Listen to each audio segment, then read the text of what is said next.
எனக்கு குப்புசாமிக்கு 4000 ரூபா கொடுக்க சொன்ன கொடுத்தாச்சா? கொடுத்தாச்சுங்க. இவன் ஏதோ வண்டிக்கு மாத்தணும்னு சொன்னானே. ஆயிலுங்க. இப்பதானே மாத்திச்சு. நம்ம வண்டிக்கு அடிக்கடி மாத்தணும். அவன் மாத்திட்டே இருப்பானுங்க. சின்னையா ஐயா, நீ ஏங்க உம்முன்னு இருக்க? வியாழக்கிழமை நேத்தா போயிடுச்சாக்கும்.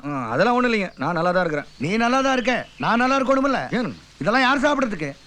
டேய், இதெல்லாம் ஆறவனை கொண்டு வைக்க சொன்னது. ஐயா சின்ன பொண்ணுக்கு பிடிக்க முடியுதா இதெல்லாம் செய்ய சொன்னேன். டேஸ்ட் பாருங்க. சின்ன பொண்ணு அமெரிக்காவில் இருக்குது, அதுக்கு இதை பார்சல் பண்ணி அனுப்ப முடியுமா? முக்கியமானதா கொண்டா வா. ஓடியா ஓடியா வையே. என்றாது ஐயா இது திருநெல்வேலி அல்வா, நம்ம வீட்டுல செஞ்சது. டேய், இது ஆறவனை செய்ய சொன்னது. இப்படி கேளுங்க, நான் சொல்றேன். சொல்லேன்டா. இந்த இவர் தான். ஐயோ நானா? சின்ன பொண்ணுக்கு அல்வா பிடிக்கும் நீங்க தானே சொன்னீங்க. அல்வா பிடிக்குமான்னு கேட்டா பிடிக்கும்னு. கரெக்ட். இப்படி கேட்டா தான் சொல்லணும். ஐயா கூட சொல்லியிருக்காரு. ஏண்டா ஒரு நாள் இல்லாம சின்ன பொண்ணை பத்தி இன்னைக்கு என்ன அக்கறை உனக்கு?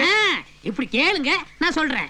சின்ன பொண்ணு என்னைக்கு வராங்களோ அன்னைக்கு தானே அவங்களுக்கு பிடிச்சதான் செஞ்சு வைக்க முடியும்.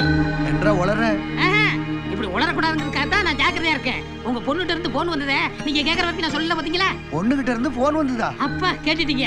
ஆமாங்க ஐயா, போன் வந்தது. எப்படா வந்தது? நேத்து காலையில வந்துருச்சே. அதே ஏன்டா இன்னைக்கு சொல்ற? ஐயா கேட்காம எதுவும் சொல்லக்கூடாதுன்னு ரெண்டு விட்டது உனக்கு தெரியாதாக்கா? சரி, எப்போ வர்றாங்க? இன்னைக்கு தான். எதுலடா வராங்க? ஐயா கேட்க சொல்லியே. ஏங்க வண்டி அனுப்ப சொன்னாங்கல்ல? ஆமாமா வண்டி அனுப்ப சொன்னாங்க. எங்கடா அனுப்ப சொன்னாங்க? ஐயா கேட்க சொல்லியே. போடுங்க, போடா அந்த பக்கம்.